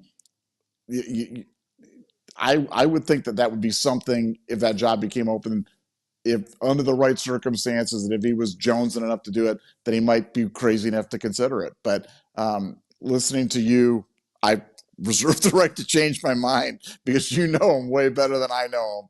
But I've always been under the impression that he might consider that. Whether the timing's right. I know he loves his life right now. Everything's going great. But I didn't think that was that crazy of a suggestion. But now that you think it's crazy, I'm going to go with you and say that's ridiculous. That's crazy. He'd never do that. But secretly, Nevada's thinking maybe he might do that. You really think there's a shot he considered the Notre Dame job? I've always believed that. I've Urban Meyer. always believed that the USC and the Notre Dame jobs and the Texas jobs would be ones that he would consider because he's kind of a football traditionalist. He kind of grew up with that. But I mean, I everything you're saying is right. Everything you're saying about the limitations of Notre Dame are spot on. And he wants to win. And there's a million reasons, but there's certain things that I would say would never happen, like Caleb Downs, going to Michigan or something like that. I'd put that in the category. But Urban Meyer going to coach Notre Dame, I wouldn't put that in. That's not in my would never happen list. But maybe I'm nutty. That could be. I mean, SC will never happen. Notre Dame will never happen. Like I said, he's not. I mean, again, I'm not going to get into the politics of it, but he's not going to move to a liberal state like California. It's not happening. It's Florida, yes. Texas, yes. Ohio, yes. And again, he wants Urban Meyer. If you played poker, or no, if you played poker against Urban Meyer, let's just keep it real basic. I was going to go Monopoly, but I'll go poker. If you play poker against Urban Meyer and he's in the catbird seat and you want him to play poker more than anything in the world because it's like your dream to play poker against him, he's going to say, that's fine, but every single hand I start with 4 aces. And you got to deal from the deck. Like, that's what Urban is. Like, I mean, you play against him in Monopoly, man. He wants Boardwalk, Park Place, and all the greens with hotels at the start of the game. That's what Urban is. So he ain't going to some rebuild or well, maybe we'll be able to get the NIL. Like, if he goes somewhere, that NIL, like that hat in the middle of the table is loaded with money, AKA like oil money, like Texas money. He ain't going down there to Notre Dame where they're clipping coupons and the kids got to stay in the dorms. I mean, I know Urban inherently well, and he's not going to go put himself, at death's door unless he has a real chance to win a national championship. And Notre Dame has no chance of ever winning a national championship because they can't get the players that we can get. Because again, it's not, and again, Notre Dame, they love to sit on their academic pedestal, but they got Devontae Neal in the school, and I saw his transcript. And I could, get higher grades blindfolded after, a Friday afternoon at Buffalo Wild Wings. And I could still score higher grades than that. So I'm just saying, like, Urban wants every advantage. That's why when he could have gone to Notre Dame in 2005, where did he go? The Florida Gators. Because who has no academic standards at all? The Florida Gators. The guys that can get into school? Everybody. Jump on in here. And who won 2 national titles in 3 years? The Florida Gators, and I guess, and go look at those guys. And I mean, I played against those guys. So those guys were big, they were fast, they were good. He got them motivated, and they whooped the dog crap out of us. And then they whooped Oklahoma a couple years later. And again, Urban, like, that's what he wants. Florida, when you're the Florida Gators coach, you can go to Miami, you can go to Orlando, you can go up to Pensacola. You might pull a kid out of Texas or a kid out of Florida, or you might get 1 star out of Ohio or whatever. and Carolina, you can go get a bunch of good players, and they'll come to the Florida Gators because the Gators are cool. When he was there, the Gators were that was the Beatles, that was Mick Jagger. There isn't a single thing in the universe you can do to make Notre Dame cool. Nothing. So there's nothing that's going to make the South. Like, you let me know when the South Florida Express kids go to camp at Notre Dame. I don't care, if Marcus Freeman puts his earrings back in, or he drives his Navigator with woofers in it like he did when he was in college. Like, that still ain't going to make Notre Dame cool. I promise you. But that's just a fact. And again, I know Urban, and if that dude comes back, he's going to get. And again, I don't think he's ever coming back because he's making $2 million a year at Fox. He works like 40 days out of the year. He can go ride his boat around and hang out with shells on the beach and chill and go golf at Augusta. And that's an amazing life. He's earned that. But if he comes back somewhere, man, they're going to be paying him $25 million a year, and he's going to have the biggest NIL budget in the history of the universe. So, if the Saudi Arabians start a college team and they say, Urban, we've got all your money, that might happen. But short of that, there's just no chance. Philip Bielecki, thanks for the deuce. Scoop horse heads. I could see that. I mean, Nevada, I don't know what brand that horse head was when you did your reveal, but we could do that. I mean, we've cut some horse heads off and left them in people's beds when we've made them an offer they couldn't refuse. But we could do that for you, Philip. Yeah, for sure. That could happen. The next drop. I love that you did a super chat for that, Phil. That's amazing. Just to get a Scoop horse head on the deal. Jared Hedinger, thanks for the 10. Appreciate you with the addition of Downs and all the experience coming back on D. Will we see Knowles take more risk and add some new looks to the defensive play calling this year? I think so. I mean, when you got a secondary this good, you can do pretty much anything you want with the front. I mean, because again, you've got, you got to remember where we were 2 years ago. 2 years ago, our secondary was not very good. And again, I don't know what it was. It might have been the first year in the system. Guys fell down, like whatever. Last year, our secondary was fantastic. But we really, really missed Lathan Ransom. When he got hurt, teams picked on Sonny. Sonny was a big dude back in the secondary. And I think Sonny's maybe the best athlete on the entire team other than J.J. Smith. But, this year, we're big, we're fast, we're deep. We're scary good. This is the best secondary I've ever seen at Ohio State, bar none. Denzel Burke. And we got guys like Jermaine Matthews who would start on basically 100 other teams in the country as a backup right now.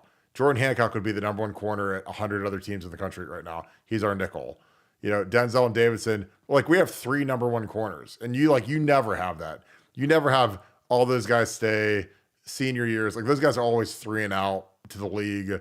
You never have this assembly talent. Then you had Caleb, who's probably the best defensive player in college football. And you have Lathan, who's been there for a long time. Really, really sharp kid. I think he's going to have a big year. And then you have a lot of depth. You have Malik Hartford, who's out for spring with a shoulder injury. You've got Jermaine Matthews, Calvin Simpson. I mean, you got some serious ballers. Bryce West. You got some, some young guys that are coming in from high school that are studs. I've never seen anything like the secondary. So if there's ever a time where you can open it up and blitz, this is like playing Madden and you've got 2 corners that are 99s overall and you can just blitz the house and play man the whole game if you'd like to. But yeah, I think Jim Knowles is going to let these DNs do more. And I kind of know that. I think that he's going to let these guys get loose and there's going to be some more pressure coming from those guys because these ends want to put up some numbers now. I mean they've been playing team defense and they'll still do team defense. They got to keep the guy in the cup and make sure they can't run around. But, they want these guys to be artists out there pass rushing and be able to do some inside moves and do some spin moves and do some of the stuff that they're really good at because JT and Jack, that's the best pair of defensive ends in the entire country. I don't care what anybody says. There's nobody I'm trading for those two. I think they're going to have a huge year. Nevada, your thoughts from Jared. Again, thank you for the 10, Jared. With the addition of Caleb Downs and all the experience coming back on D, will we see Jim Knowles take more risk and add some new looks to the defensive play calling this year? Well, I mean, he's said as much. I mean, he's told the guys that he's going to be doing that. That's kind of their stated objective this year is to be more disruptive, more tackles for losses, more turnovers, more big plays on impact plays, as he calls them. So I would be shocked if he didn't do it. And as you said, when you've got the security blanket of, you look back on that defensive secondary when he first got here, none of those guys got drafted. Now, some went on and played in the league and have done some things, but none of them, they weren't high coveted NFL draft choices. Now the entire two deep are NFL draft guys. So it's a completely different level of talent. It might be the best defensive secondary we've ever had here. I know as crazy as that sounds, and I'm sure people will pull out other ones, but you got to remember though, when you're comparing it to this one, you're comparing to guys that have had their chance to be in the NFL, and I've had the chance to. These guys haven't had a chance yet, so it doesn't compare. But they're all going to be high draft picks, and they're all going to play in the league for a long time, barring injury. So it's the best looking defensive secondary I've ever seen. I think it's definitely going to lead to more aggression from Knowles, and you've also got a linebacker in Sonny Styles that he likes to come forward, and he's best coming forward, and he's best in run blitzes. He's best in pass blitzing. So they got to get that guy going. They got to activate him. The way you're going to activate Sonny Styles is not read and react. It's putting his hand in the dirt or bringing him forward from the defensive side. That's involving more blitzing, and you can do that when you've got a great secondary. So I expect to see a lot more of it this year. And I love the silver bullets under Pugic, and I'd love to see some of the blitz packages they're going to unveil this year. I think they're going to be fun to watch. Yeah, I think that'll be incredible, and I can't wait to watch them. Sloth Nations, thank you for the 5. How cool is it that Fox is broadcasting Ohio State's spring game? Well, I think it speaks volumes about how good they think this team's going to be. Did you expect them to do that? Absolutely not. I'm happy it's not on Big Ten Network this year. Yeah, I mean, again, the spring game is just it's such a bad product because, they have a running clock. They don't tackle. It's basically like flag football, which again, that's fine. I get you don't want to get anybody hurt. I get you want to take care of everybody. Most of the good players don't play very long, if at all. I'd be shocked if you saw Trey Henderson in the game. I'd be shocked if you saw Mecca. But putting it on Fox that's big time now. I mean, that's national. That's going to be easy to find for everybody, especially in recruiting. I think it'll be huge. There's a reason why they made a big graphic about it being on Fox already, because that's huge. I mean, this is like, I don't know if I've ever seen one of these on network television. Maybe back in the day, maybe like when Florida, maybe in like 2008, maybe when they had everybody coming back and they had Tebow and he was a rock star. But I think that was still even on ESPN. To put it on like a national network is crazy. But that's how good people think Ohio State's going to be. Like, I mean, again, we sit on here and we wax poetic about how good this team is, but like Fox is literally broadcasting our spring game. That's insane. So there's a lot of new names. I don't think it hurts having Chip Kelly on the sideline because people are going to see what that looks like, and Will Howard and Quinshawn, and this is a team people expect to win the national championship. But again, I think that's why it all ties into why Ryan Day's got Jim Tressel around, because Jim, won 5 at the 1AA level. Excuse me, Coach Tressel, not Jim. Coach Tressel won 5 at the 1AA level, and then he won the big ring and Ryan needs to figure out how to get that ball over or into the cylinder. I mean, he's had the ball fall off the rim a few times and he's been close, and I mean, how do you get it to fall down in the cylinder? And I think that's what they're working on. And I think that's why Ryan has his best coaching staff, and this is his best roster. And, the schedule's, I think, pretty favorable. Obviously we got to get through Oregon. I think Oregon's going to be a very, very tough football team. Michigan's way down. Bama's basically gone. So yeah, I think there's big expectations for Ohio State, and Fox is in bed with Ohio State. Fox, I mean, they're the flag carrier for the Big Ten. Michigan obviously won the national championship last year, but they're gone. Like they're blown off. They're like Alderaan in Star Wars 1, where all of a sudden like the Death Star beam just blows them into smithereens. Like that's what Michigan looks like right now. I don't know if they're gonna put Michigan's spring game on there where you don't know any of the players, but Ohio State's got a lot of brand names coming back. And it's gonna be a ratings machine this year for CBS and college football. Nevada, your thoughts on how cool it is that Fox is doing it the spring game, and did you expect them to do that? I'm sure you probably didn't. And yeah. Well, I talk about how I talk about Colin Cowherd and how I ask him, what does he talk about? And he's like, I talk about the NFL, I talk about a little bit of the NBA, and I'll talk about college football, but only the blue bloods. I'll talk about Ohio State, I'll talk about USC, I'll talk about Texas, Alabama, Georgia. I mean, to me, this is a natural because it just speaks to the power of the Ohio State brand. And for Fox, it gives them one more chance to do like an Ohio State broadcast. You've seen what the Ohio State games type of ratings they get on this. So an Ohio State spring game for them at a time of year when kind of sports is down, to me, this is kind of a no-brainer. I'm surprised it hasn't happened before, but it just really speaks to how strong the Ohio State brand is and how Fox really wants to be in the Ohio State business and expanding. They show the spring game. They'll show fall camp at some point. I mean, they're going to show as much Ohio State as they can because Ohio State is ratings. And people the Ohio State fans love them and they want to watch it. And the people that hate Ohio State want to watch it, but they all want to watch it. So I just, the only surprise to me is that it's taken this long. Honestly, that was a fantastic point by you. That's one of the most, it's basically like a cheap way to get another Ohio State game on the schedule. And you get to feast on the ratings that come with Ohio State football. Because again, that's the thing that's beautiful is like you just said, like basically you just added another Ohio State game to the Fox schedule and you get to sell commercials for it. So, the ratings, again, there's no doubting the power that Ohio State's the biggest brand in college football. The ratings prove it every single year. Like the Ohio State Notre Dame game was like one of the highest rated games of all time. It's not a game for people in Ohio. Like people live and die with Ohio State football. And I love that. That's why I love Ohio State football because people really care about it. So there are going to be a lot of people watching that spring game now and it's going to be a national event and people are going to be all over the country tuning in. And again, Fox gets to kind of show the world this is what the 2024 Buckeyes are going to look like. And again, I think it's smart by them because they want to ride that wave, man. They want to ride that Ohio State wave this year because the team's going to be wicked good, and people are they want to see what Chip Kelly looks like in that new pullover, man. And I think that's going to be really cool. Roger Smith, thank you for the deuce. She said yes. Whoa, and expecting a new scoop buddy, Nevada OH. I assume that means yes. You proposed. If that's what you mean, then that's awesome. Congrats. And expecting a new scoop buddy. So I don't know if that means she's going to watch the show with you or she is expecting. So either way, that is awesome. Well, congrats. That is amazing. I think that's the first time that someone's ever broken a engagement on Buckeye Scoop and BuckeyeScoop.com. So appreciate that. And if you're expecting, that's awesome.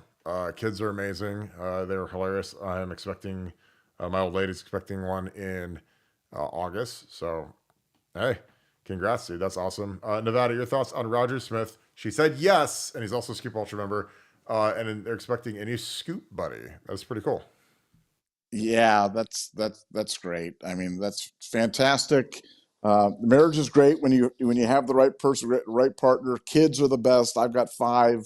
My only disappointment I'll say in life is to not have more. I always tell Kirk you should have more. And also if you're going to have babies, have your babies born in January or February so they get the advantage in sports, not like the Barton baby that is going to be born in August and going to be disadvantaged other than the freaky genetics from Kim and Burt Carton. So it's kind of that, but you're doing it the hardest way there, Kirk, man. Have those babies in January and February. You got to read Outliers by Malcolm Gladwell and see that that's a huge advantage in sports, man. I'm just telling you, bad planning. Yeah, but he'll be able to dominate in podcasting, and that's all that matters for me, baby. But as like Kirky, my 6-year-old, he's got the same birthday as Connor Bedard, so I mean, there is a chance, but that would be an outlier. I totally understand it, and that is a great book. Thomas Taylor, my man, thank you for the 10. For anyone going to the Toledo Mud Hens opening day, our girl Andy Jo Taylor, who is a fantastic singer and is going to be at our outing, is playing a massive tailgate party, and she's singing the national anthem. That's very cool. If you guys are in Toledo, go check out the Toledo Mud Hens. That's really cool. I love going to minor league baseball games. I think they're fun. I think that they're way more economically sound than going to major league games. I have just as much fun at a Clippers game or Dayton Dragons as I do an Indians game. And I grew up loving the Indians, like the Albert Bell era and Sandy Alomar and Dennis Martinez. And I used to love going to games in 94, 95 when it was impossible to get tickets. So those were always incredible. Well, that's awesome. Yeah, Andy Jo, her single is on iTunes. So make sure you guys download that. It's spelled ANDI, then space JO, and then Taylor, TAYLOR. So yeah, there's a nice plug. Appreciate you, Thomas, and your wife. They're big Scoop fans, and they will all be at our Buffalo Wild Wings get together on April 13th. So appreciate you, my man. Nevada, you are there's not a bigger minor league baseball guy in the world than you, just because you've literally built teams, and not like on a video game, like in real life, like you built the Dayton Dragons. And why is minor league baseball so special? It's just like you said, it's the proximity to the players and the field, and the fact that, it's just baseball in its purest form. And when people do it right, like the guys at the Savannah Bananas or some of the great minor league teams around the country, and let me tell you, nobody does it better than the Dayton Dragons. We don't own the team anymore, but the staff there at the Dayton Dragons, a lot of the same people. Longest sellout streak in the history of professional sports. I think it's going on 20 years. Absolutely incredible show. If you have not been to a Dayton Dragons baseball game, you have to put that on your bucket list of things if you're a sports fan, because it's just so much fun, and they just do it the right way. They do everything perfectly. Just unbelievable execution. But if you're not around Dayton, go visit minor league baseball. Minor league baseball it's the best entertainment value in the world, and I'm a sucker for it. Always will be, and I love minor league baseball. I love it. And I got an Instagram from Kevin McCarthy. This is amazing. He said, big shout out to Nevadabuck. My wife just made strawberry Oreo milkshakes while we watched tonight's episode on YouTube. And he wrote hashtag massive. So the funny thing is, like, everybody loves using massive now. That's like my favorite word in the English language now. I love massive. I say it all the time because it's funny, because I put it in the title of our YouTube channel, and people like made fun of it. So I literally use it every single day now. And it's just like that. I put it on a t-shirt, and then now it's like kind of our word. So I love saying massive. It's the greatest thing in the world, because people like make fun of it, and then we turn it into like this massive deal. And it's like kind of what we do. So we're going to have a massive show tonight, Nevada. Speedman 606, thank you for the 5. Appreciate you, my friend. Hey, guys. Just now able to tune in with all the misdirection talk from Chip Kelly. How does that affect the offensive line? Great show, guys. Nevada OH. So I think misdirection is one of the great weapons in offense. I don't think it's utilized enough. When you use it correctly, it's game changing, because anything that confuses a defense is good. And the problem with some of the stuff we do with Tressel, and again, I love Jim Tressel, and he is offensive genius, and we had some amazing stuff, but a lot of stuff we ran was like the same play over and over again. And again, I like it because, if we block it right, it's still going to be effective no matter what they do. But there wasn't a lot of misdirection. There wasn't a lot of confusion. There wasn't a lot of brains getting scrambled around, because they kind of knew what we did. They kind of knew what was coming. Whereas, when I was in high school, my high school team, we ran the wing tee.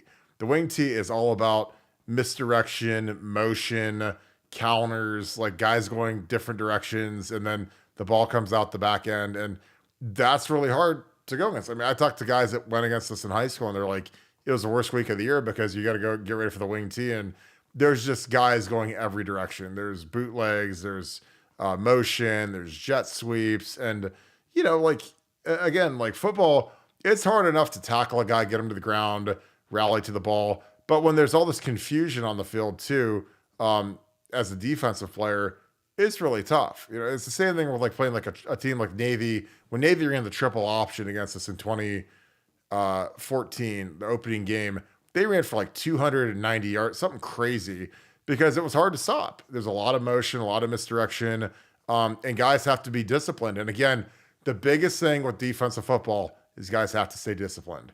And guys eventually they lapse, they fall asleep, they get upset, they do whatever, and they get undisciplined, and then all of a sudden, the guys go on 70 yards. And that's the thing about with Chip Kelly stuff is like, dude, when you've got guys that are speed burners, and this was kind of like Urban, the crux of Urban's is like power spread, is, man, he wanted guys that could run really fast, coming from every direction, plays that were built off of other plays. So, you'd run a play and there'd be like a lot of the same motions, and 3 different guys could be options to get the ball, and that's kind of like with the read option, with like the triple option built into it. And that's what like misdirection is. You know, you have to be really, really, really focused, and you have to have great eye discipline.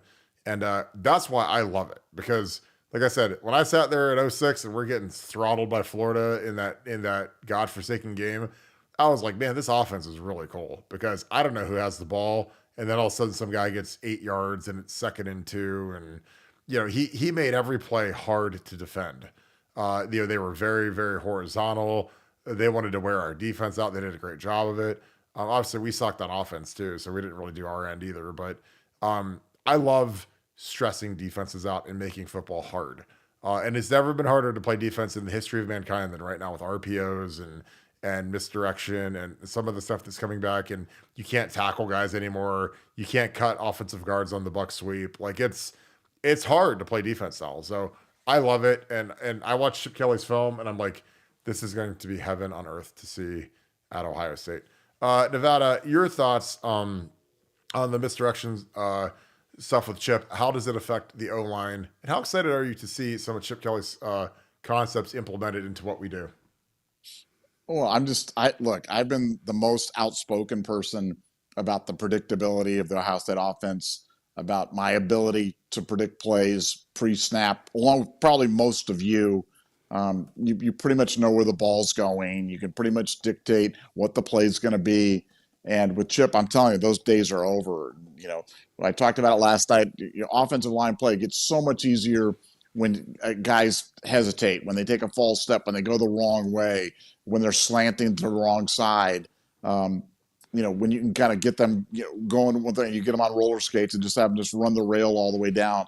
That kind of stuff just makes an offensive line look so much better. And nothing makes an offensive line look worse than if people can beat you to the spot. If linebackers can go downhill to run to meet the ball, they're following, they're watching the running back, they're running there, they're crashing in. I don't care who you've got blocking. If you've got linebackers that are crashing with impunity, they're going to blow stuff up, and there's not a whole heck of a lot you can do about it. We talked about yesterday with Kirk how the idea of you going on a one-on-one block against any quality defensive player and just running them 7 yards down the field like some scene out of The Blind Side, that just does not happen. So I think we're in the era where the best you can expect on a one-on-one block really is to get a standoff. And if you can get a standoff when you've got misdirection and you've got guys hesitating, linebackers not sure where the ball is, trying to account for it, and then you've got a quarterback that presents a viable running threat on top of that, man, good luck with that. So, but that's what we're going to get this whole year with Ohio State football. So it's a new era. It's gonna take some new things. Before, you're going to be a lineup and go, I know where we're going. Now you're not going to have any idea. So you're going to have to retrain yourself to watch the Ohio State football games. Yeah, I can't wait. It's going to be fantastic. Thank you, Speedman. That's a great question. Down on Karen Rossback. Thanks for being an Ultra member. Thank you for the 20. Appreciate you, my friend. It's nice to see Tress back at the Woody talking to the players about how special it is to play at Ohio State. I agree. He's a very great man. Has always been a true champion of Ohio State football. Nevada OH. And Tress is the best. I mean, the thing that I hate about Tress, honestly, is that people really don't realize that he's really like how he seems.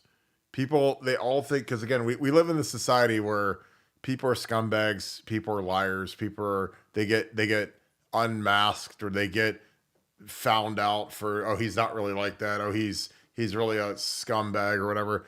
Tress is the greatest human being I've ever met in my life. I'm not even kidding.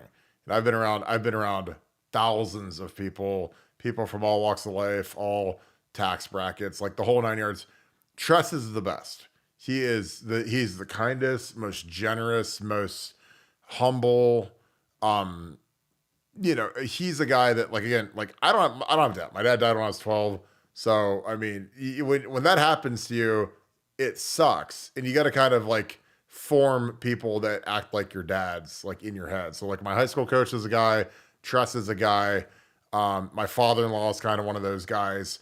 Because like there's stuff that you wish you could ask your dad, but when your dad's dead, you got to figure out, okay, well, who do I ask? Tress was that guy for me for a long time. He still is. Like if I got a really tough thing going on or some issue, he's my guy.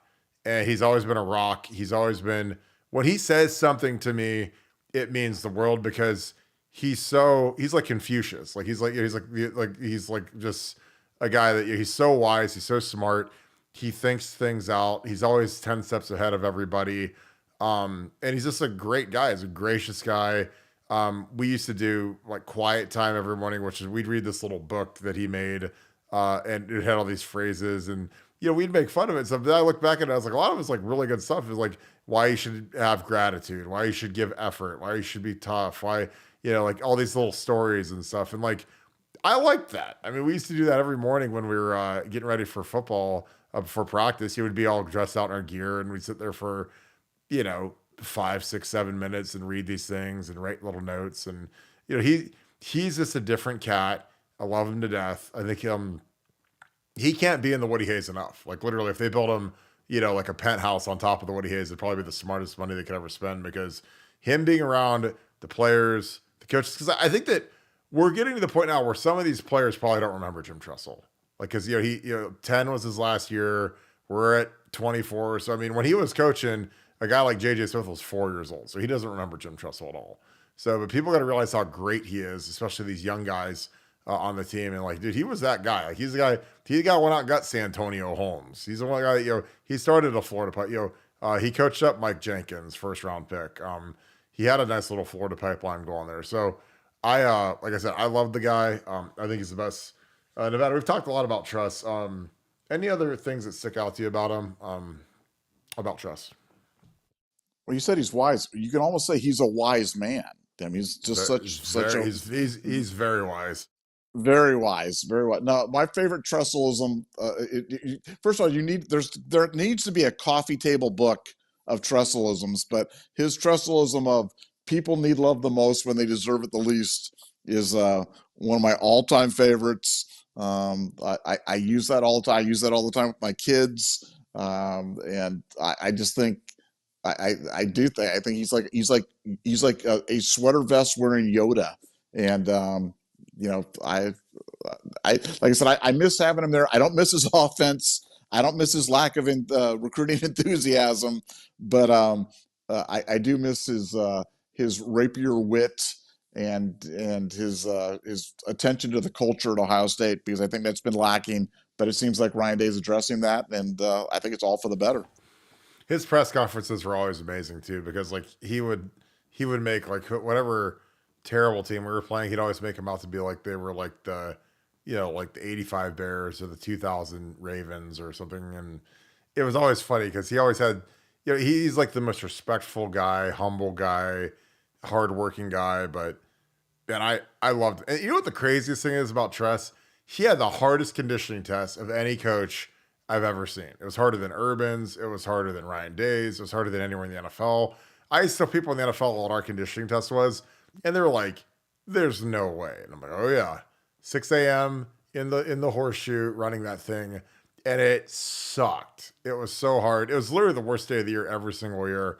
But hey, made us tough, and Tress, I mean, he didn't relent. He's like, screw it. You guys are going to run your tails off, and it's going to suck all summer getting ready for it. But hey, we were always in really good shape. So God bless Tress, because he did not relent. And same test he had at Youngstown State, same one that D'Antonio used at Michigan State. He's the best. Quinn Tucky, thank you for the 5. Appreciate you, my friend. What if Notre Dame joins the Big Ten? This is with Urban, obviously. I don't think it matters. I don't think that, because here's the thing.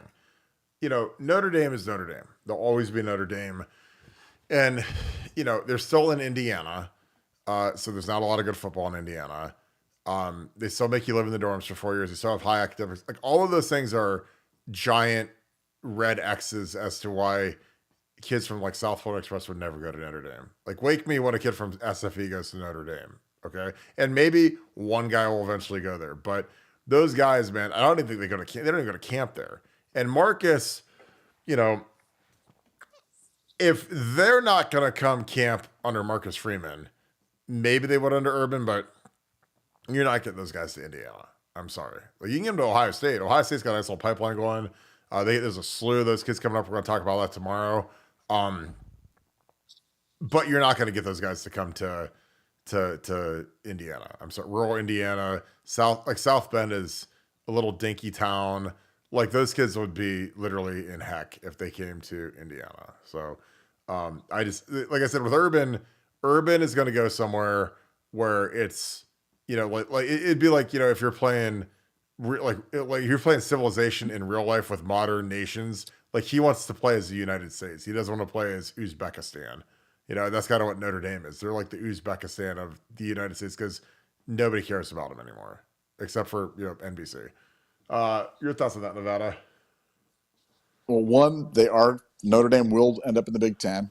Yes. Scoop at it first, calling it right now. And two, I used to believe that Urban Meyer would coach at Notre Dame, but then I listened to the Brooke Carton podcast, and I've changed my mind on that. So now I've completely gone off the reservation, and I do not believe that Urban Meyer will ever coach at Notre Dame. So even despite the fact that Notre Dame will be in the Big Ten, I'm riding with Burke on this one, saying nope, not going to be at Notre Dame. Well, it's like it'd be like if someone asked me if you would ever stay at like the Motel 6 when you went to like Las Vegas, when you've stayed at like you've seen the Wynn, you've seen Red Rock, you've seen Cosmopolitan, but is there any chance Nevada would go to Motel 6? Motel 6, they've got commercials on TV and stuff. Yeah, but I want to tell you though, as a younger Nevada Buck, as a younger Nevada Buck, when Nevada Buck didn't have any money, Nevada Buck, my brother booked us a hotel, and I'm like, where are we staying? And he goes, we're staying at the Sand Dunes. I go, the Sand Dunes? I said, is that the sands or the dunes? He goes, no, it's between the two. It's the Sand Dunes. And it was the worst place you've ever been. And Nevada Buck did stay there for one night at the famous Sand Dunes. So I've seen the other side, man. It's not pretty. Not going back, man. Not gonna ain't gonna be no rematch. No way. No, like I mean, like my cousins, like I mean, when we used to go out to Vegas, I mean, we were on shoestring budget back in the olden days, and it was like we stayed at the New Frontier, which doesn't exist anymore. I don't know where they demolished it, but I think it's down by the Wynn. Man, they had like penny draft night. I mean, like again, I'm a guy. I've been literally to county jail, and I'm like, county jail was nicer than the New Frontier. I'm not even kidding. It was cleaner. It was that bad, and I'm just like, never again. And again, like that's like Urban. Like again, there's fantasies of Urban going to Notre Dame, but again, he had his chance. Like when he was at his the top of his rise after that Utah year, everyone at Notre Dame, all the message boards, they're all like, he's coming to Notre Dame, and I was like, no, he ain't. There ain't no way that guy's going to Notre Dame. And he goes to Florida, and again, why did he go to Florida? Recruiting. Big time football. You don't have to sell, like when the Florida Gators are good, you don't have to sell that brand. Like those kids want to play for Florida. They want to do the alligator chop. They want to, when Urban was there, man, that was the school. I mean, they were crushing recruiting. First, number one overall classes, getting number one overall players. And like Notre Dame's not even in the same universe as like a really good SEC school. Or Texas is in the SEC now, so I'm still getting used to that. Or even Ohio State. Like Ohio State is like that's the only northern school he'd ever consider. Because, the thing you have to remember about Urban is he's obsessed with his legacy. So he doesn't want to, again, like I think the Jacksonville thing stings him, obviously, because it ended up being a train wreck. But, like he's not going to go to Notre Dame when he's retired. He's not going to go to Texas. And again, the only way he would go back into college, and again, I think there's literally no chance he's coming back, is if he had an unbelievable NIL program where he could just basically buy the best players in the country and he could have like that Texas A&M roster. Because I thought A&M was one that made sense, but the thing about A&M is like it's kind of in the middle of nowhere. Like Austin is a much cooler city than College Station is. But this is my opinion. Again, maybe I'm wrong. But I just think that there's just so few jobs that he would ever consider. And again, it would really come down to he has to have basically like a New York Yankees style budget for building his roster. Well, Nevada, this is a great show. Let's wrap this thing up. Any final thoughts? No, just appreciate you guys helping us build the show. If you want to help us one more time, we can indulge upon you. Hit that like button. Hit the little thumbs up. It really helps us out, helps other people find the show, helps us expand it even more. It gets recommended to other people's feed that may not have found this Ohio State podcast. So if we can indulge upon you, help us one more time on the way out the door, hit that hit that like button, and we'll appreciate you. And we'll see you tomorrow night. Absolutely. Appreciate you guys as always. Thank you. This is a huge show because you guys made it one. So thank you guys for kicking it with us. As always, we'll be back again tomorrow at 7. Thank you for all you guys do. If you guys enjoy the content, as we just mentioned, leave us a like. Those are huge for building out this channel. It takes you a millisecond to do, and it really does matter. So we appreciate you guys doing that. If you guys have not subscribed yet, please click subscribe. Also send that along to all your friends who watch the show. Again, we've got a lot of college football fans nationally that are starting to subscribe to the channel. They like learning football. They love learning the intricacies of the game. So it's really, really cool. And we appreciate you guys. So thank you guys for spreading the good word of Buckeye Scoop. And last but not least, if you guys like our live shows, please click the alert bell. You'll get an alert when we go live, which is each and every night, usually around 7 o'clock. Sometimes we'll move it around for a basketball game or whatever. Basketball is going to be over pretty soon. So 7 o'clock for the foreseeable future. And we appreciate you guys being here for it. That being said, shout out where you guys are watching from. Shout out who you guys are watching with. As always, thank you guys for tuning in. Shout out to my Southern Ohio boys. As always, you guys are the absolute best. I'm going down to the river as soon as see if any of you guys show up. Have a nice little meal. I love their steaks. They're fantastic. And I usually kill 2 of them. So they're good. I hope you guys have a great rest of your night. Thank you so much, Buckeye Nation. And thank you, Scoop family. I'm going to talk to you guys tomorrow. Hope you have a great night. Go Bucks.